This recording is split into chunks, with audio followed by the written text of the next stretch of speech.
Aitor, zorionak beste garaipen bat, Nafarroa Atletikan, nola junda gaurkoa?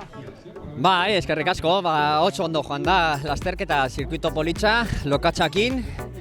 Eta, atxo bai gorri zen bigarrena, eta gaur hankak ondo eduki dute. Lasterketa hasieran talde oso handi bat osatu da aurreko partean, eta gero, ja pizkanaka jende gutxi egon zarete, eta azkenean lortu duzu bakarrik alde egiten. Bai, bos edo lau sub-23 irten dira oso bizkor, joan gara pizka grupetan, eta gero selekzioa egin da, eta ja hirugarren bira buru hartu dut, eta ja joan naiz aurrera. Sentsazio hurrengo astera begira Euskadiko txapelketetan? Aste honetan pizkat entrenatu gehiago ingo dut, eta Euskadiko txapelketan suerte eta indarrak edukitzen badut.